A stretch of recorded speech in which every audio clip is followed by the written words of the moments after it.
Garden Basics with Farmer Fred is brought to you by Smart Pots, the original lightweight, long-lasting fabric plant container. It's made in the USA. Visit smartpots.com/Fred for more information and a special discount. That's smartpots.com/Fred. Welcome to the Garden Basics with Farmer Fred podcast. If you're just a beginning gardener or you want good gardening information, well, you've come to the right spot. Are you looking for a later ripening cherry variety that tastes great and is hardy in some of our colder climates? Well, fruit tree expert Ed Livo of tomorrowsharvest.com returns with one beautiful deep red cherry variety for Fabulous Fruit Friday, and it can be grown throughout most of the United States. It's the Sweetheart Cherry. Plus, we answer your garden questions about painting fruit tree trunks to prevent sun scald and how to keep fruit tree suckers from popping up all over your yard. It's all on episode 90 of the Garden Basics podcast, brought to you by Smart Pots and Tomorrow's Harvest. And we'll do it all in under 30 minutes. Let's go. Every Friday, it's Fabulous Fruit Friday here on the Garden Basics with Farmer Fred podcast. We bring in Ed Livo from Tomorrow's Harvest of Birchall Nursery. And Ed, I think one of the first fruits that are going to start, shall we say, bearing in the near future here are going to be cherries. Well, yeah, you bet. We talked about cherries like a couple of shows back there. We talked about the Black Republican and primarily, talking about the Black Republican was to share the excitement about this, nostalgic piece of fruit that's absolutely wonderful, just tremendous, for anybody who loves outstanding, unusual fruit. But the one I want to talk about today actually is one of the most modern of the self-fruitful or self-fertile varieties, and that's the Sweetheart cherry. But it has a similar kind of exciting lineage in that it originates from one of the most prolific breeders of cherries in the world, the Summerlin Research Station up in British Columbia, and they have a history of introducing some incredible varieties of cherries, amongst which one of the most popular would be the Lapin cherry, which came out of the Summerlin Research Station. And the Sweetheart, of course, now is a new variety that, when I say new, I don't mean new. I mean it actually, was introduced back in 1992. So that's very, very new for these exciting new self-fruitful varieties of cherries. Sweetheart actually is very versatile. It has a number of different qualities that make it a superior choice for backyard gardeners. I'm just really, really jazzed about it. Have been for quite a while. I just for the sake of clarity, I'm looking at a book called Fruit, Berry, and Nut Inventory, the 3rd edition. And it says about the Sweetheart that it is a large, bright red fruit with good flavor. It talks about it being sourced in 1992, but I notice at tomorrowsharvest.com, the description for the Sweetheart cherry says it was officially released in 1994. That's the truth, too. I wrote that. So, of course, it is true. And it was officially released. All right. Now, 94. I have another question about the description in this book of the Sweetheart cherry. Sure. It calls it precocious. Now, when I think of the word precocious, I think of Shirley Temple or Little Stevie Wonder. What does the word precocious mean in reference to a fruit tree? It means Shirley Temple or Little Stevie Wonder, except for in its ability to be young and productive. Oh, that's it. So it produces earlier then. Correct. Yeah, and it produces a lot. Precocious is beyond just, some fruit early on. It produces a substantial amount of fruit at a much younger age than the average. And so that would be your Shirley Temple or your Stevie Wonder example. It would be the Little Stevie Wonder example. Correct. Little Stevie Wonder. Right. Because he's our age now. Yeah. But he sure did play harmonica better than I did when he was my age. Yes. So the Sweetheart cherry, large, bright red fruit with good flavor. And from what I understand, it bears later in the year. It's a late cherry. Yeah. So it's kind of like, for successive ripening, it would be an anchor cherry, one of the last ones that you'd harvest. Its parent is a Van, and then a variety that probably nobody's ever heard of called New Star. But it's a Van cherry. Van cherries are late as well. Van is an incredibly intense flavored cherry to begin with. And so it's inherited that characteristic. It's the Sweetheart has a very, very wonderful, rich, sweet flavor. And it's rather firm as well. So for those people who like their fruit firm, the Sweetheart is large and very firm as well. Now, if it is precocious and it grows and bears fruit and it's a late bearing crop, one problem I know that cherry trees might have if this pest is in your area and it really likes the late cherry crop, and that's the spotted winged Drosophila, part of the family of vinegar flies that are out there that pierce cherries and lay eggs inside of them, making them rather unappetizing. Yeah, and one of the things about the Sweetheart cherry that we should point out is that it produces a tremendously heavy crop. It crops very heavy, dependably very heavy, so much so that it really should be pruned back aggressively to keep the canopy in check, keep it low, so that the limbs on what they call the secondary or the primary wood or the primary laterals off of the tree, so that they become very stout and very, very thick and heavy, so that it can support the weight of this tree's large crops. And of course, this becomes a target for the spotted winged Drosophila. But covering techniques, the simple act of throwing a row crop cover over the top of the tree just before the fruit starts to color. So the insect likes to attack fruit as it matures, and that's where it does its primary damage.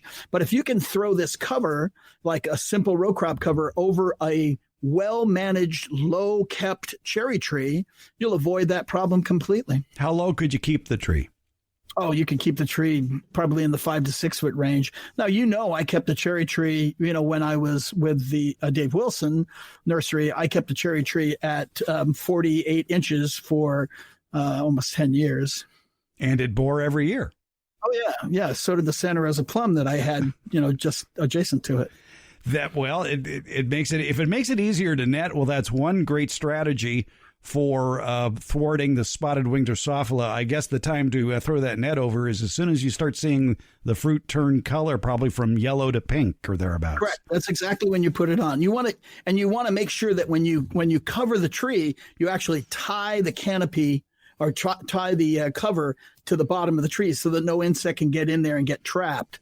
Still, you'll ward off better than 90% the damage that would be typical if you left the tree uncovered and didn't spray or didn't do anything to control the insect. I think, it just, kind of harkens the need to size control the tree because or your fruit trees, simply because we've got so many different challenges in terms of pests or even disease control that it makes it so much easier if your trees kept at a reasonable height. Now, obviously, we're not talking about bird netting when we're talking about an insect that's only 1/8 of an inch big. So right. What do you use for a cover? Oh, you could just use row crop cover. The same thing you would use to protect your vegetables from cold during the wintertime. And you can buy big sheets of it and relatively inexpensive as well. I keep, quite a bit of it on hand here for either, my winter vegetables that I throw these frost blankets, if you will, over the top. And you can throw them over the top of fruit trees as a screen for insects as well. It's the Sweetheart cherry. You should add it as your late cherry alternative. If you like to grow cherry trees, why not have a nice, sweet late cherry that ripens in July? A very hardy tree, too. Down to what, USDA Zone 5? Yeah, actually, it does have a little bit more hardiness than the average sweet cherry. But when you talk about, sweet cherries in Zone 5, you're really talking about, some areas in Zone 5, so you want good air drainage in a Zone 5 location. You want morning sun, and you want a full day's worth of sun, 8 hours at least. There you go. The Sweetheart cherry, available from Tomorrow's Harvest by Burchell Nursery. Just visit their website, tomorrowsharvest.com. for more information about the Sweetheart cherry tree. Smart Pots are the original award-winning fabric planter. They're sold worldwide. Smart Pots are proudly made 100% in the USA. Smart Pots are also BPA-free. There's no risk of chemicals leaching into the soil, your herbs, vegetables, and other edibles. That's why organic growers prefer Smart Pots. Smart Pots' breathable fabric creates a healthy root structure for plants. Smart Pots come in a wide array of sizes, and they can be reused year after year. If a frost or freeze is in the forecast, moving your frost tender plants that are in the Smart Pots that have handles makes them even easier to move closer to the house for added warmth, or you could even move them inside. Visit smartpots.com/Fred for more information about the complete line of Smart Pots lightweight fabric containers. It's Smart Pots, the original award-winning fabric planter. Go to smartpots.com/Fred for more info and that special Farmer Fred discount on your next Smart Pot purchase. Go to smartpots.com/Fred. Say, Ed, people are writing you questions. We may turn the name of this segment from Fabulous Fruit Friday into Ask Ed. Do you want some questions? You want to field some questions here? Oh, yeah. That sounds fun. All right. Over on the Apple podcast in the comments, and thank you for commenting on the Garden Basics with Farmer Fred podcast if you listen to it via Apple. A grower in California who gave the podcast 5 stars. God bless you, sir, or ma'am, writes in, I'd like to hear your response on the best type of paint mix to protect trees for sun scald. In the past, I have made my own whitewash using a mixture of salt and type S lime and cover the lower trunk of the tree. I never liked the idea of using latex paint. However, I listened to your show about salt and many types of fertilizer. So what is an alternative? What do big orchards use? What options are there? Ed? Well, the lime, liming of the tree goes back, ages, but I think that's latex paint. I've used latex paint, forever. And I've actually experimented to great degrees with latex paint back in the late 90s, early 2000s. We had a lot of fun. And what we were looking for is, the different ways that you could apply it, different styles that you could use. And so we came up with a lot of different anecdotal things that were a lot of fun. And one was that, first, of course, you use an interior latex paint, never use an exterior latex paint, because exterior latex paints have fungicides in them, but interior latex paints don't. Dilute that to 50 to 70%. A lot of times you'll hear 50%. I found that 50% can be just a little bit too thick. A lot of times 70% with water is just fine.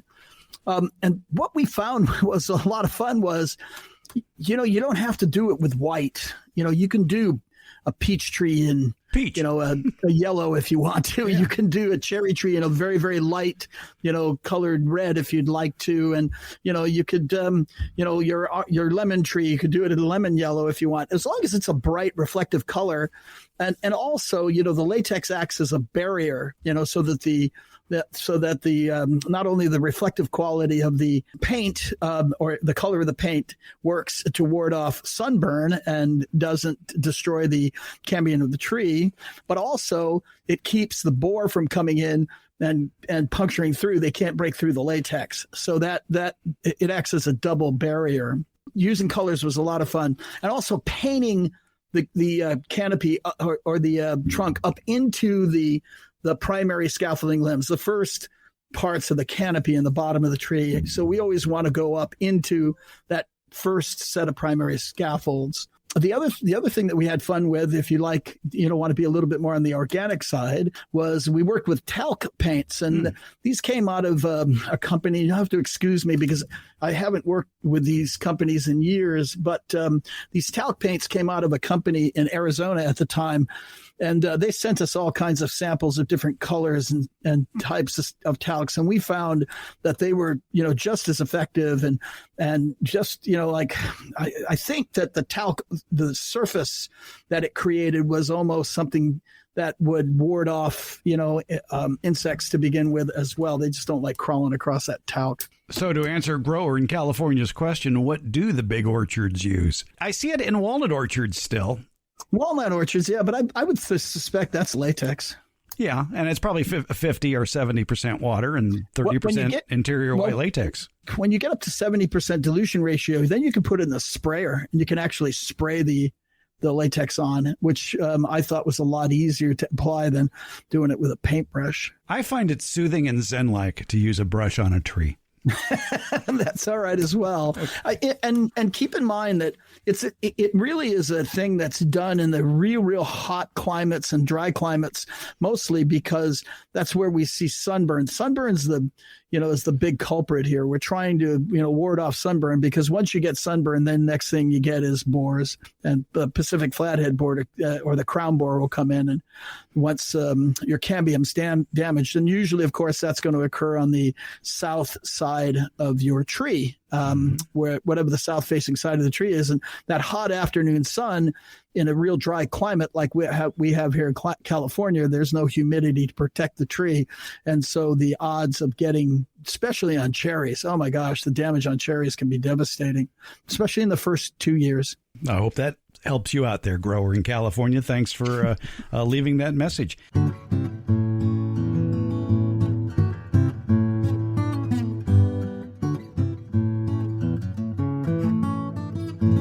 We're talking with Ed Livo from Tomorrow's Harvest at Burchell Nursery. And let's talk a little bit more about getting some more bang for your buck when it comes to planting fruit trees. You want a long harvest season. Just about any deciduous fruit you can think of has many varieties which ripen at different times. Cherries leading off the season, for instance. You could have several different cherry varieties if you really like cherries. One of the cool things about cherries, if you wanted to do successive ripening, what you want to do is you want to get, one of those early varieties like the Black Republican, Black Tartarian, and then you want to get a variety like Rainier that's right in the middle of the season. And that also gives you the diversity of having a red cherry and a blonde cherry, because of course, the Rainier is that nice big blonde cherry, and then end the season off with like a Van or a Stella, your favorite, yes, or a Lapins. All right. So there you got 3 or 4 cherry trees, as if you needed more cherries in your life. Well, and there's even a cooler one than that, and that's Lapins-like, out of the same hybridization program as Lapins, called Sweetheart, and that's a monster cherry that I don't think enough people are actually becoming familiar with, but it's a great variety. And then before that, you could have Utah Giant, which is also, there's a lot of good cherries, Fred. Yeah, there are. And many of them are right there at tomorrowsharvest.com. And you can check them out and find out more about them. Bob writes in, and he says perhaps Ed has some ideas when he is next on Garden Basics. So, Ed, Bob wants to know, in 1989, I bought and planted an Italian prune tree. For at least the last decade, shoots come up from the rootstock. And in more locations around the tree, over time, an above soil level growth bulges out, creating space for additional shoots. Several times during the growing season, I prune off those shoots. I grow weary of pruning. I just love that sentence. I grow weary of pruning. It sounds like something Hemingway would write. I grow weary of pruning. The great DiMaggio would be ashamed. All right. Well, and if you think about it, too, if you choose the right rootstock, you'll guarantee yourself a life of pruning your roots. Of weary. Primarily, it would be Mariana 24, 2624, or it would be Myro, even in the 29C will sucker as well, like that. And the older the tree gets, the more that you cut and prune back those, just the more it calluses up and produces more. There is some chemicals that you can use that actually are like sucker inhibitors. Yeah, sucker stoppers. And I think they're done by Monterey Chemical. I think has some, and I think there's one other company that does them as well. And you might try those. They suppress those suckers, keep them from coming up. However, we should point out that when you're using those sucker stopper type products, is that be sure to read and follow a label direction. Make sure the plant you're applying it to is listed on the label. Oh, absolutely. You bet. Yes, do that. Thank you. You're very welcome. All right. But he does finish off by saying, I've been toying with the idea to chop off these growths back down to the root they are attached to. How likely am I to kill the tree? And like you just said, all you're going to end up doing is producing more sprouts if you do that. Yeah, and I tell you what, I've seen what the results of that is. And keep in mind this, that every place that those roots have popped out of the ground, 6, 8, 10, 15 feet from the tree, that right there has a whole new root system attached to it. And you may dig that out, but the root that you leave in the ground, you'll be surprised, it'll sprout up everywhere. It'll start pushing new growth everywhere, places where it's never pushed before. When you've got it calloused up, in one spot where it calluses up every year, it seems like that's where your greatest concentration of new growth occurs every year, almost like a new tree starts every year. But when you start trying to cut those roots off, man, they can get to be a nightmare. You can turn your yard into one big rootstock patch. Is that a particular characteristic of the Mariana rootstock? Yeah, more so with Miro 20. Well, Mariana, 2624. Absolutely. Excuse me. Yes, it is more of a characteristic of Mariana 2624. But Miro 29C is prone to it as well. Myrobalum rootstocks are prone to it as well. Someday we'll do a rootstock show. Yeah, we should. Yeah, absolutely. Right. Yeah, but to be exact, that was in meetings I was in today. That was almost the entire conversation was on hybrid rootstocks, all new, and we were talking about the huge push towards hybrid rootstocks today, which is kind of exciting. It's not something that's been really, let's say, intensely investigated by hybridizers in the past, but now. Because of our ability to be able to, generate results quicker, because of the mass plantings we have everywhere, we can get results sooner. All the magic happens underground. Yeah. And there's all sorts of reasons, to select rootstocks that are adapted, of course, to the soil, conditions that you plant in. It's something that I've always said, and I mean always. I've always said, rootstocks are not for dwarfing. Rootstocks are for soil adaptation and disease resistance. If they happen to keep the tree a little bit smaller, that becomes a complement that you selected the rootstock for the real reason. That would be adapted to soil conditions, or it's tolerant of diseases or that you may have prevalent in your area. I would think a good local independent nursery would be cognizant of that when they bring in their fruit trees each year, that they would insist upon fruit trees that have rootstocks that are compatible with the soil of most of their customers. When you get into the home garden, though, I think it's a greater challenge. In commercial, I think you're probably more forced to look at rootstock.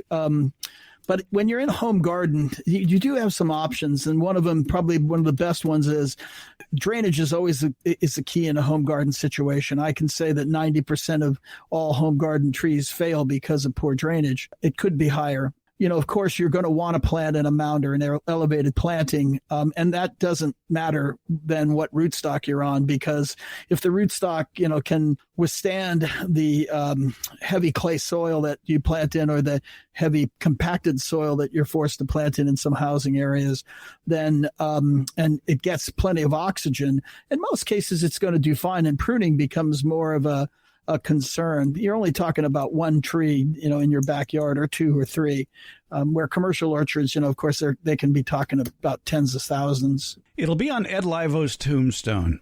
Plant them high, keep them low. Yeah, that's right. Hey, I love it. That was great.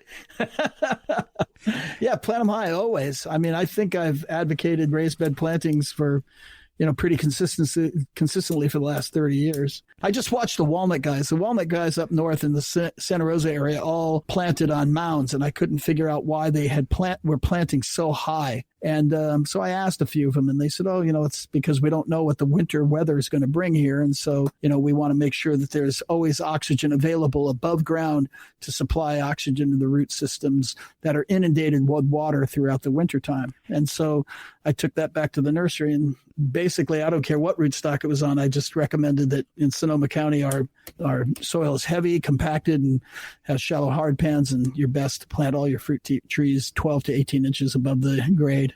There you go. The Sweetheart Cherry Tree, available from Tomorrow's Harvest by Burchell Nursery. Visit tomorrowsharvest.com. Find out more about the Sweetheart Cherry Tree. Make it part of your cherry tree arsenal. Ed Livo, why don't you come back next Friday for Fabulous Fruit Friday, and we will take some scenic diversions after we talk about whatever we talk about. You know what? I'll look forward to that, and I won't even plan. All right. No, please plan. Please plan. All right. Thank you for your help on this. You're always welcome. The warmer weather means that fruit trees and berry bushes will soon spring to life with the promise of tasty, nutritious, fresh fruit for you and your family. So what are you waiting for? A website for more information? Okay, it's tomorrowsharvest.com. That's your go-to site for a complete line of backyard fruit trees and bushes. Tomorrow's Harvest fine line of fruit trees is the result of 75 years of developing, testing, and growing. 3 generations of the Burchell family have been at the forefront of research and development of these plants of the highest quality. And all of these beautiful edible plants have been carefully cultivated for your home garden. And they come in plantable paper pots. They're ready for you to stick directly in the ground, pot and all. Look for Tomorrow's Harvest fruit trees at better retail nurseries. And if your favorite nursery doesn't carry any of Tomorrow's Harvest fruit, nut, and berry varieties, you can order them directly from tomorrowsharvest.com. Let the Burchell family's 3 generations of experience take root in your home orchard, landscape, and garden. It's Tomorrow's Harvest, goodness that you can grow. To find out more about their nutritious and delicious fruit and nut varieties, visit tomorrowsharvest.com. The Garden Basics with Farmer Fred podcast has a lot of information posted at each episode. Transcripts, links to any products or books mentioned during the show, and other helpful links for even more information. Plus, you can listen to just the portions of the show that interest you. It's been divided into easily accessible chapters. And you're going to find more information about how to get in touch with us. You can leave an audio question without making a phone call. You do it via SpeakPipe. Go to speakpipe.com/gardenbasics. It's easy. Give it a try. If you're listening to us via Apple Podcasts, put your question in the ratings and reviews section. You can text us questions and pictures or leave us your question at 916-292-8964. That's 916-292-8964. And you can email us, fred@farmerfred.com. And please tell us where you're from, because that'll help us greatly accurately answer your garden questions. Because after all gardening is local. In the show notes, you'll find links to all our social media outlets. That includes Facebook, Instagram, Twitter, and YouTube. Also, you'll find a link to the farmerfred.com website. Garden Basics comes out every Tuesday and Friday and is brought to you by Smart Pots. It's available just about anywhere, and that includes Apple Podcasts, iHeartRadio, Spotify, Stitcher, and Google Podcasts. And for Northern California gardeners, it's the Green Acres Garden Podcast with Farmer Fred. It's available also wherever you get your podcasts. Thank you for listening, subscribing, and leaving comments.